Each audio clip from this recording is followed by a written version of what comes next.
Hello बच्चों, एक बार फिर से स्वागत है आपका यूके ट्रिपल एसएससी के असिस्टेंट अकाउंटेंट लेक्चर सीरीज में। आज हम अपने लेक्चर में बात करेंगे रेजिडेंशियल स्टेटस के बारे में कि हमारा रेजिडेंशियल स्टेटस से क्या मतलब है, और अगले आने वाले लेक्चर में हम बात करेंगे टैक्स लायबिलिटी के बारे में। तो सबसे पहले बात करते हैं आज रेजिडेंशियल स्टेटस के बारे में कि रेजिडेंशियल स्टेटस हमारा क्या होता है। देखिए बच्चों, रेजिडेंशियल स्टेटस जो होता है पर्सन की जैसे डेफिनेशन गिवन है सेक्शन 2 क्लॉज 31 में। उसमें बताया गया है कि पर्सन में कौन कौन आता है। एक इंडिविजुअल आता है, एचयूएफ आता है, फर्म आता है, कंपनी आती है, association of person, body of individuals और आर्टिफिशियल पर्सन। ये सारे ही पर्सन की कैटेगरी में आते हैं। तो रेजिडेंशियल स्टेटस हम इनके रिस्पेक्ट में पढ़ेंगे। लेकिन रेजिडेंशियल स्टेटस जो पर्सन का वो डिटरमाइन किया जाता है हमारा section 6 of the income tax act 1961 के अकॉर्डिंग। बच्चों, हमारे अगर हम बात करें एग्जाम पॉइंट ऑफ व्यू से, तो ये एक एमसीक्यू यहाँ पर बन सकता है कि कौन से इनकम टैक्स एक्ट के प्रोविजन के अकॉर्डिंग रेजिडेंशियल स्टेटस के बारे में बात की गई है। तो इनकम टैक्स एक्ट 1961 के सेक्शन 6 के अकॉर्डिंग हमारी रेजिडेंशियल स्टेटस के बारे में बात की गई है। अब दूसरी चीज ये है, हमें ये समझना जरूरी है कि क्या हमारा रेजिडेंशियल स्टेटस हमारे जो दूसरे टर्म है सिटीजनशिप और डोमिसाइल, क्या उनसे अलग है? तो बिल्कुल, इसका आंसर है यस। जो हमारा रेजिडेंशियल स्टेटस होता है वो हमारे सिटीजनशिप और डोमिसाइल से अलग होता है। कैसे अलग होता है, इसके बारे में बात करते हैं। देखिए, सिटीजनशिप और डोमिसाइल जो होता है किसी भी इंडिविजुअल का, वो पता लगाया जाता है एज पर द प्रोविजंस किसके? इंडियन कॉन्स्टिट्यूशन के। और दूसरी तरफ अगर हम बात करें कि रेजिडेंशियल स्टेटस जो होता है किसी भी पर्सन का, वो पता लगाया जाता है as per the provisions of the income tax act 1961 के अकॉर्डिंग। तो दोनों में डिफरेंस क्या है? सिटीजनशिप और डोमिसाइल जो होती है किसी भी इंडिविजुअल की, वो इंडियन कॉन्स्टिट्यूशन के प्रोविजंस के अकॉर्डिंग पता लगाई जाती है। और दूसरे हाथ पर जो रेजिडेंशियल स्टेटस होता है किसी भी पर्सन का, वो पता लगाया जाता है इनकम टैक्स एक्ट 1961 के प्रोविजंस के अकॉर्डिंग। इतनी बात क्लियर? आगे बढ़ते हैं। अब रेजिडेंशियल स्टेटस कितनी तरीके के होते हैं वो हम पढ़ेंगे। देखिए, रेजिडेंशियल स्टेटस हमारे सबसे पहले बात करें तो पहला जो कैटेगरी होती है वो होता है ऑर्डिनरी रेजिडेंट, दूसरी कैटेगरी नॉट ऑर्डिनरी रेजिडेंट और तीसरी कैटेगरी नॉन रेजिडेंट होती है।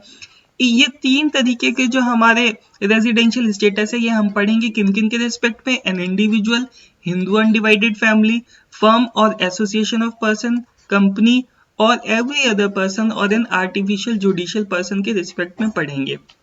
लेकिन यहाँ पे बात समझने वाली ये है, अगर हम इंडिविजुअल और हिंदू अनडिवाइडेड फैमिली के बारे में बात करें तो इसमें ये तीनों ही रेजिडेंशियल कैटेगरी, रेजिडेंशियल स्टेटस जो है वो एप्लीकेबल होते हैं। और दूसरे हाथ पे अगर हम बात करें फर्म्स और एसोसिएशन ऑफ पर्संस, कंपनी और आर्टिफिशियल पर्सन के बारे में, इन तीनों के बारे में, तो यहाँ पर केवल या तो वो रेजिडेंट हो सकता है या फिर वो नॉन रेजिडेंट हो सकता है, या फिर वो नॉन रेजिडेंट हो सकता है। ठीक है ना? या तो वो रेजिडेंट हो सकता है या फिर नॉन रेजिडेंट हमारा हो सकता है। केवल ये इस चीज के बारे में यहाँ पे बात की गई है। चलिए वन बाय वन शुरू करते हैं। सबसे पहले हम बात करते हैं किसके रेजिडेंशियल स्टेटस के बारे में? इंडिविजुअल के रेजिडेंशियल स्टेटस के बारे में। An individual may be an ordinary resident in India, A not ordinary resident in India और ए नॉन रेजिडेंट, तीनों ही हो सकता है। किस किस केस में कब वो ऑर्डिनरी रेजिडेंट कहलाएगा, कब वो नॉट ऑर्डिनरी रेजिडेंट कहलाएगा और कब वो नॉन रेजिडेंट कहलाएगा, इसके लिए कुछ कंडीशंस गिवन है। तो अलग अलग चीजें हम पढ़ते हैं वन बाय वन। देखिए नेक्स्ट स्लाइड में। सबसे पहले हम बात करते हैं कि कब एक इंडिविजुअल ऑर्डिनरी रेजिडेंट कहलाएगा।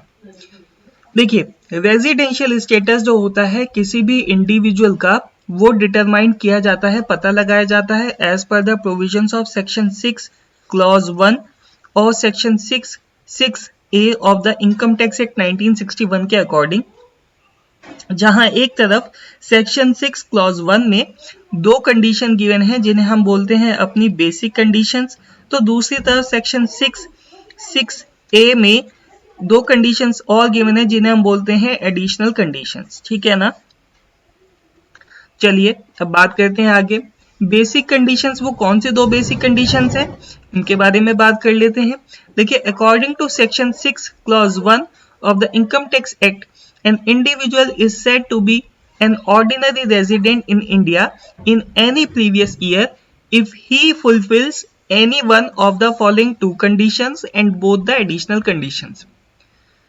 कोई भी इंडिविजुअल रेजिडेंट कब कहलाया जाएगा, जब वो दी गई बेसिक कंडीशंस में से किसी एक बेसिक कंडीशन को फुलफिल करेगा और इसके साथ साथ दोनों एडिशनल कंडीशंस को फुलफिल करेगा, तब वो हमारा रेजिडेंट कहलाएगा। बेसिक कंडीशन पहली कौन सी है वो बात कर लेते हैं। देखिए, he has been in India in the previous year for a period और periods amounting in all to 182 days और मोर। अगर कोई इंडिविजुअल पिछले साल कुल मिलाकर 182 दिन या फिर 182 दिन से ज्यादा रहा है तो वो ऑर्डिनरी रेजिडेंट कहलाया जा सकता है। सेकंड कंडीशन क्या है, he has been in India for at least 365 days within the 4 years preceding the previous year and has been in India for at least 60 days, 182 days in some special circumstances during the previous year. वो जो individual है वो कम से कम पिछले previous year से पिछले 4 सालों में कम से कम 365 दिन रहा हो इंडिया में, और इसके साथ साथ कम से कम 60 डेज रहा हो वो प्रीवियस ईयर में, तो वो हमारा ऑर्डिनरी रेजिडेंट कहलाया जा सकता है। अब बात कर लेते हैं एडिशनल कंडीशंस की। According to section 6(6)(a) of the Act, an individual is said to be an ordinary resident in India in any previous year if he fulfills both the following conditions besides any one of the basic conditions. जो दो basic condition बताएं उनमें से एक fulfil करना जरूरी है और दोनों एडिशनल कंडीशंस को फुलफिल करना जरूरी है, ये बात तो क्लियर है। पहले दो बेसिक कंडीशन कौन सी बताई, पहली तो ये कि कुल मिलाकर प्रीवियस ईयर में अगर कोई इंडिविजुअल जो है वो 182 दिन या 182 दिन से ज्यादा रहा है तो वो एक रेजिडेंट कहलाया जा सकता है। और इसके अलावा प्रीवियस ईयर से पिछले 4 सालों में अगर कोई बंदा इंडिविजुअल 365 डेज रहता है और पिछले साल 60 दिन तक वो रहता है तो वो एक ऑर्डिनरी रेजिडेंट कहलाया जा सकता है। नेक्स्ट, एडिशनल कंडीशन के बारे में बात कर लेते हैं। देखिए, पहली एडिशनल कंडीशन क्या कहती है, he has been resident in India in at least 2 out of 10 previous years immediately preceding the relevant previous year end. सबसे पहले बात करते हैं कि पहली कंडीशन क्या है कि प्रीवियस ईयर से पहले 10 सालों में कम से कम अगर कोई बंदा 2 साल तक रहता है, और दूसरी कंडीशन क्या है कि he has been lived in India for at least 730 days or more during 7 previous years preceding the relevant previous year. अगर कोई बंदा प्रीवियस ईयर से पहले 7 सालों में कम से कम 730 दिन रहा है तो वो ऑर्डिनरी रेजिडेंट कहलाया जा सकता है। ये दो कंडीशंस तो मैंडेटरी है किसी भी इंडिविजुअल के लिए फुलफिल करना। और इसके साथ साथ अगर हम बेसिक कंडीशन के बारे में बात करें तो यहाँ पे अगर हम बात करते हैं तो और इनमें से कोई भी एक कंडीशन अगर वो फुलफिल करता है और दोनों ये कंडीशन अगर वो फुलफिल करता है तो वो हमारा क्या कहलाएगा, ऑर्डिनरी रेजिडेंट कहलाएगा। एक्सेप्शन और स्पेशल कंडीशंस, देखिए यहाँ पे एक्सेप्शन और स्पेशल कंडीशंस के बारे में बात करते हैं। इन the case of an individual being a citizen of India if he lives India during the previous year as a member of the crew of an Indian ship or for the purpose of employment outside India, he shall fulfill the basic condition number 2 only when he is in India for at least 182 days instead of 60 days. अगर हम बात करते हैं कुछ exceptions की, अगर कोई बंदा इंडिया का रहने वाला है, सिटीजन है, नागरिक है और वो इंडिया से जाता है पिछले साल as a member of the crew of Indian ship, हम सभी को पता है शिप पर सालों साल लग जाते हैं लोगों को काम करते करते, तो वो प्रीवियस ईयर में इंडियन शिप पर जाता है एज ए क्रू मेंबर, या फिर रोजगार के लिए वो किसी दूसरे देश में जाता है, तो उसको basic condition number second fulfil करनी पड़ेगी वो बेसिकली, और वो ऑर्डिनरी रेजिडेंट कहलाया जा सकता है when he is in India for at least 182 days instead of 60 days. उसे बेसिक जो कंडीशन है बेसिक कंडीशन नंबर सेकंड जो क्या बोलती है कि कम से कम पिछले 4 सालों में 365 दिन जो है उसको रहना चाहिए, और प्रीवियस ईयर में 60 डेज रहना चाहिए उसके साथ, तो वो केवल कंडीशन केवल सेकंड फॉलो कर सकता है, लेकिन उसके लिए 60 डेज जहां बोला है 60 डेज की जगह 182 डेज उसको यहाँ पे भारत में कम से कम रहना पड़ेगा। ठीक है ना, दोबारा सुन लीजिए, अगर कोई पर्सन कोई इंडिविजुअल शिप पर एज ए क्रू मेंबर जाता है या रोजगार के लिए बाहर किसी देश में जाता है, तो उसे केवल बेसिक कंडीशन में सेकंड कंडीशन को फुलफिल करना पड़ेगा, और वो कंडीशन क्या है कि कम से कम जो पहले यहाँ कंडीशन ये थी कि 365 दिन 4 सालों में, और प्रीवियस ईयर में कम से कम 60 दिन एक इंडिविजुअल को रहना पड़ेगा। यहाँ पे क्या चेंज है, यहाँ पे चेंज ये है कि basic condition number second only when he is in India for at least 182 days, वो कंडीशन तो है ही। अब यहाँ पे 365 दिन 4 सालों में और 60 डेज प्रीवियस ईयर में, और इसके साथ साथ उसको वो बेसिक कंडीशन उसको कब फुलफिल करनी पड़ेगी, जब वो कम से कम 182 दिन रहा होगा instead of 60 days previous year में। अब प्रीवियस ईयर में 60 डेज को हटाकर कितना कर दिया गया, 182 डेज कर दिया गया, मतलब कुल मिलाकर 365 दिन 365 डेज जो है उसको वो कितने सालों में, 4 इयर्स में। ठीक है ना, 365 डेज 4 इयर्स में, और प्रीवियस ईयर में जो बोला है इसके साथ साथ एंड जो बोला है इसके साथ साथ 365 डेज 4 इयर्स में, और इसके साथ साथ 182 डेज जो है वो प्रीवियस ईयर में।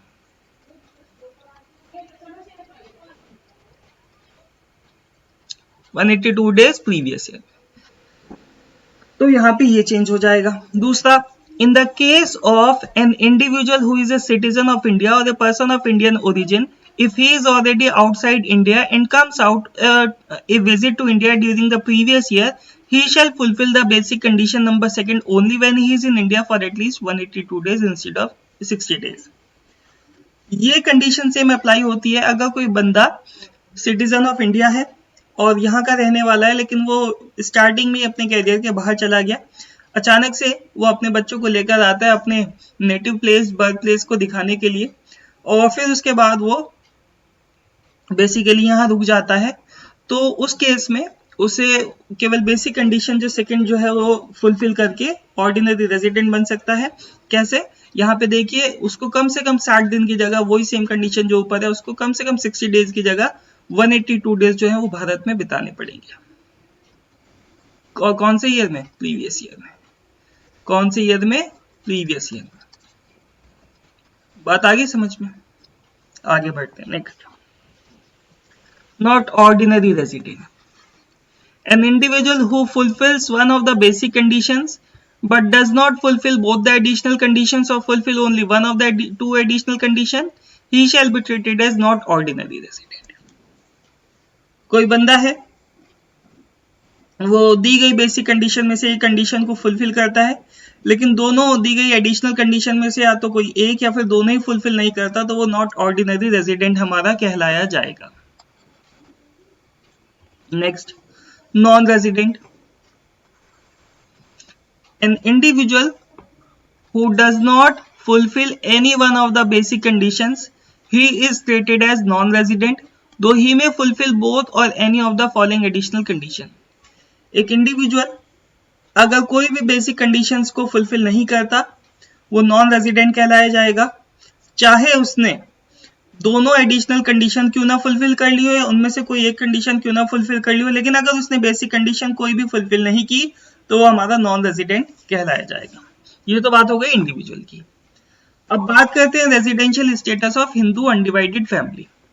सबसे पहले बात करते हैं रेजिडेंट कब कहलाई जाएगी। According to section 6 clause 2 of the Indian income tax act 1961, a Hindu undivided family is said to be resident in India in any previous year if the control and management of its affairs is wholly or partly situated in India. अगर कोई भी Hindu undivided family का पूरा affairs जो है उसका management और पूरा का पूरा कंट्रोल जो है उसकी जो मतलब एक तरीके से जो पूरा का पूरा बिजनेस का जो सेटअप है वो अगर इंडिया में है और इंडिया से ही बिजनेस चलाया जा रहा है तो हमारा क्या कहलाया जाएगा, रेजिडेंट इन इंडिया कहलाया जाएगा। ऑर्डिनरी रेजिडेंट के बारे में बात कर लेते हैं। ऑर्डिनरी रेजिडेंट कब कहलाया जाएगा? एक Hindu undivided family is said to be ordinary resident in India in any previous year.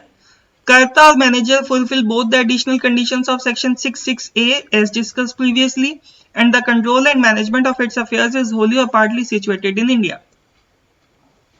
Ordinary resident Hindu undivided family कब कहलाई जाएगी? जब उसका कर्ता और मैनेजर यानी कि बिजनेस को चलाने वाला या फिर मैनेजर अगर दोनों एडिशनल कंडीशंस को फुलफिल करता है। वो दोनों एडिशनल कंडीशन क्या है? पहली कंडीशन तो यह है कि कम प्रीवियस ईयर से पहले 10 सालों में कम से कम 2 साल वो इंडिया में रहा हो, और इसके साथ साथ दूसरी कंडीशन क्या है कि पिछले प्रीवियस ईयर से पिछले 7 सालों में कम से कम 730 डेज वो इंडिया में रहा हो।